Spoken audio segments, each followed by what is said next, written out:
Assalamualaikum warahmatullahi wabarakatuh. Hello guys, welcome back to Leticia My Channel. Bagaimana kabar kalian semua? Semoga selalu dalam keadaan sehat ya.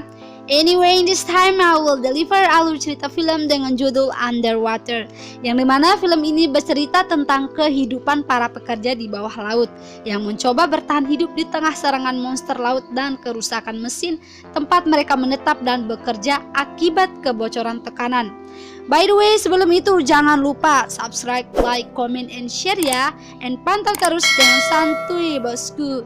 Happy watching. Cerita film ini berawal dari seorang wanita beruban yang sedang menggosok gigi. Namanya adalah Nora. Bentar, kok bulu sikatnya hitam banget ya? Oke, next. Di sana Nora memikirkan banyak hal aneh yang terjadi selama ini. Dan ketika Nora ingin memakai kaos kaki, ia mendengar keanehan di lorong depan. Nora menghampiri tempat itu. Beberapa saat kemudian tetesan air jatuh di tangannya. Dan mengagetkan sekali, semua ruangan itu meledak bagaikan di bom atom. Nora berlari dan berteriak membangunkan semua teman-temannya di sana bahwa telah terjadi kebocoran tekanan. Akibat kebocoran tekanan itu, Nora terjatuh beberapa kali dan terluka, namun ia tetap bangkit untuk membangunkan semua orang. Ketika sedang berlari, salah satu teman Nora juga ikut lari, namanya adalah Rodrigo. Ia mengikuti Nora ke arah yang sama, yaitu ke ruangan yang ada sekatnya. Nora berusaha menutup pintunya secara otomatis dengan bantuan komputer. Ya, karena kerusakan yang terjadi, komputernya mengalami gangguan.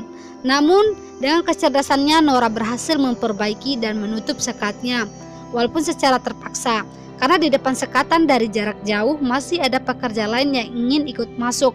Namun hal itu tidak memungkinkan mereka untuk sampai tepat waktu. Akibat ledakan itu, Nora dan Rodrigo pingsan. Namun beberapa saat kemudian mereka tersadar.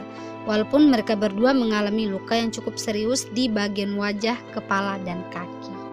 Nora berusaha bangun dan melaporkan ke permukaan tentang semua yang terjadi. Namun sayangnya tidak bisa terhubung akibat kerusakannya sudah mencapai 70%. Dan dari luar terdengar suara yang menyeramkan. Nora tidak menghiraukan suara itu. Dia langsung mengajak temannya pergi ke ruangan lain untuk mencari bantuan. Namun ia tidak menemukan apapun akibat kerusakan tersebut. Nora beralih ke tempat lain dan ia menemukan lorong kecil menuju ruangan tujuannya, yaitu CR7. Tiba-tiba ia mendengar suara orang yang minta tolong dan ternyata itu adalah salah satu temannya yang sedang tertimpa tumpukan batu. Namanya adalah Paul. Nora dan temannya yang berkulit hitam manis berhasil menolong Paul. Kemudian mereka langsung menuju ke kapsul evakuasi di CR7. Ketika sedang ngelut di lorong kecil itu, Nora terkejut karena ia menemukan mayat cewek yang bernama Michelle. Ia adalah salah satu pekerja di sana, namun Nora dan teman-temannya tetap melanjutkan perjalanan.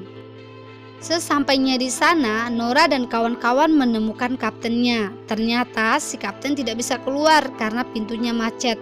Namun Nora berhasil mengeluarkan kaptennya dari sana. Nah, bukannya care sama diri sendiri, si kapten malah memeriksa luka yang dialami Nora. Entah mereka ada hubungan apa ya. Actually, I really don't care. Singkat cerita, Nora kembali ke ruang kendali. Di sana ia bertemu dengan semua teman-temannya yang masih hidup, yaitu Smith, Emily, Paul, Rodrigo, dan Kapten. Mereka semua ketakutan karena mengetahui bahwa 30 menit lagi semua mesin itu akan hancur. Karena merasa tidak aman, si Kapten mengatur rencana untuk keluar dari tempat itu dengan bantuan baju selam dan alat bantu lainnya dengan cara berjalan menuju robot. Walaupun mereka semua tidak setuju mengingat banyak bahaya di luar sana, tapi si Kapten sudah mengambil keputusan untuk tetap keluar dari tempat sana. Dan lagi-lagi mereka mendengar suara yang mengerikan dari luar, entah itu suara apa.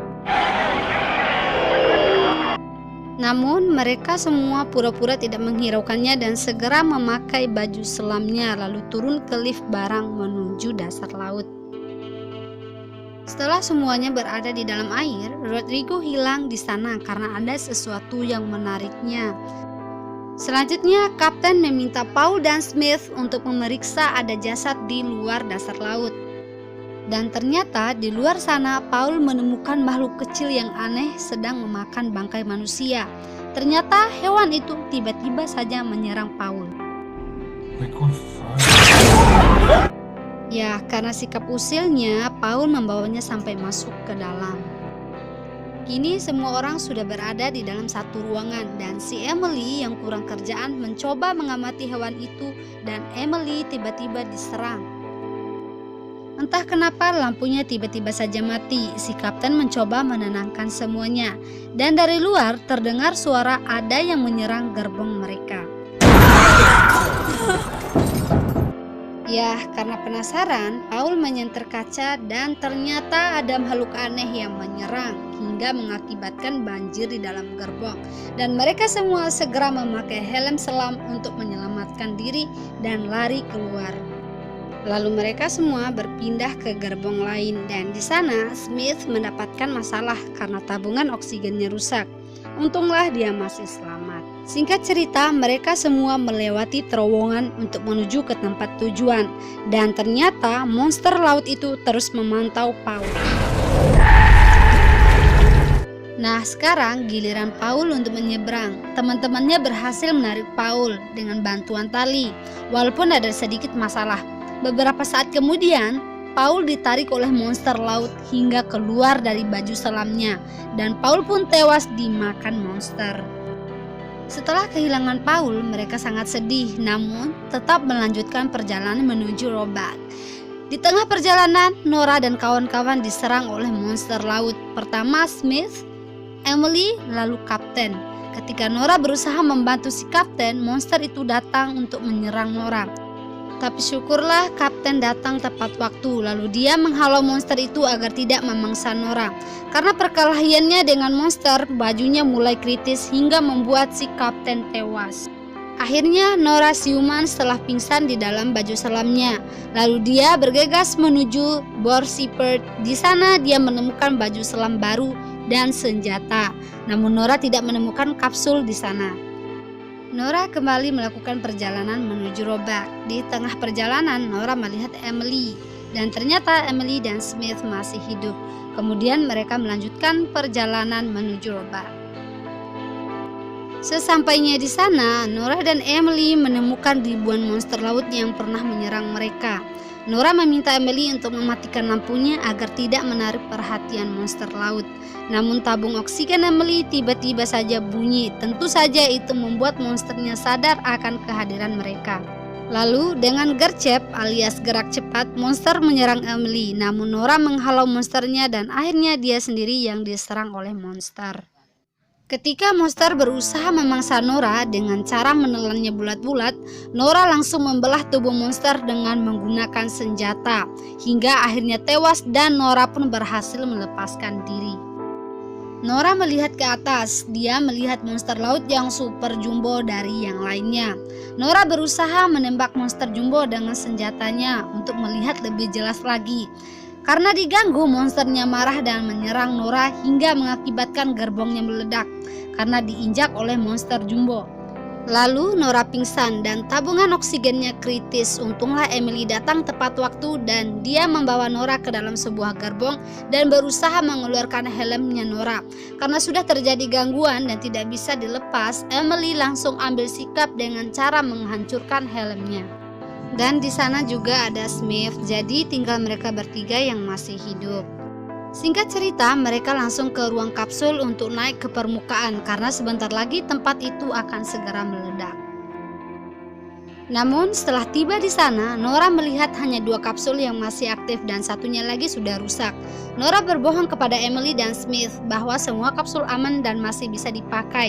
Dia mengorbankan dirinya sendiri demi membiarkan kedua temannya naik ke atas permukaan. Hingga akhirnya dia benar-benar sendiri di sana. Para monster laut yang merasakan keberadaannya langsung mendatangi stasiun Roebuck. Dari jauh, Nora melihat monster yang super jumbo yang ia lihat tadi tepat berada di depan stasiun Roebuck.